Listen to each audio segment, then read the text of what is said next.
وہ نعمان علی خان ہے، نعمان علی خان کو جانتے ہیں؟ بہت شاندار آدمی ہے، کیا بات ہے، کیا بات ہے۔ اب ہم تو بس دیکھتے ہیں نا کہ انہیں لباس کڑا پایا ہے تو شکل کہو جی ہے، پگڑی بنی کہ نہیں بنی، شلوار، وہ پینٹ کوٹ پہنتا ہے، لیکن قرآن بولتا ہے، وہ قرآن، اور کیا بولتا ہے، واہ واہ، اللہ اس کو عزت۔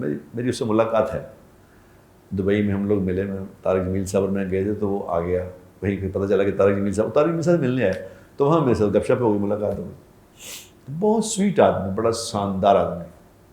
وہ کہتا ہے کہ میں ایک دفعہ نا کسی ریکارڈنگ کے لیے گیا، اسٹوڈیو میں گیا ریکارڈنگ کے لیے، تو میں ریکارڈنگ میں گیا تھا، پروڈیوسر سے میں پروگرام ڈسکس کر رہا تھا کہ کیا کیسے اپنا کیا کیا چیزیں ہمیں ریکارڈ کرنی ہے، کیا تم نے سوال کرنے ہیں، جگہ جواب ہونے، کیا سارا ڈسکس کر رہا تھا۔ تو ایک لڑکی آ گئی، ایک لڑکی آئی تو کسی نے مجھے بتایا، اسے کہا جی آپ، وہ لڑکی جب آئی تو لوگوں نے آگے ہو کے اسے ملے گئے، تو مجھے انہوں نے کہا جی آپ انہیں جانتے ہیں؟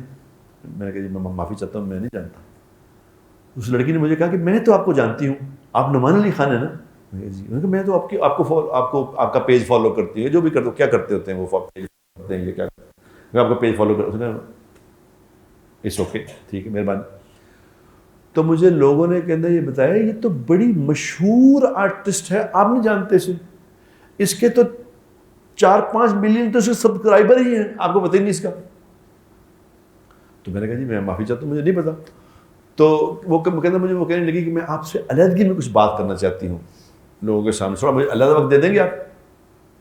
تو میں نے کہا آف کورس، آج۔ تو اسٹوڈیو کے ایک سائڈ پہ ہم، میں کہتا ہیں وہاں بیٹھ جاتے ہیں، بات کر لیں۔ تو کہہ رہے اس نے مجھے کہا کہ نعمان صاحب مجھے ایک بات بتائیں، میری زندگی کی بے چینی کیسے دور ہو سکتی ہے؟ بڑی بے چین۔ تو کہتے میں نے اسے کہا تیرے تو 4-5 ملین تیرے سبسکرائبر ہیں، لوگ تجھے فالو کر رہے ہیں، 4-5-7-8-10 ملین عورتیں تجھے فالو کر رہی ہیں، وہ تم جیسا بننا چاہتی ہیں کہ ہم تم جیسے بن جائیں، آپ جیسے تو بننا چاہتی ہیں عورتیں، تو آپ کہہ رہی میں بڑی بے چین ہوں، یہ کیا ہوا؟ انہوں نے کہا جی وہ تو بس جو ہے سو ہے، میں آپ کو بتا دوں، مجھے بتائیں میں کیا کروں، لوگ تو میرے فالو ہیں تیرے، مگر میں کس کو فالو کروں، میں تو اب۔ تو کہتا میں نے اسے کہا کہ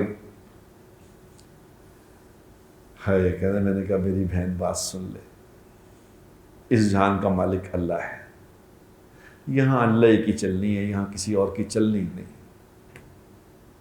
اگر زندگی میں سکون، چین، امن چاہتی ہو تو اسی کی ماننی پڑے گی، دوسرا کوئی راستہ میرے پاس ہے نہیں، میں کہاں سے لاؤں بتاؤ۔ اتنے درد سے اس نے یہ بات کہی۔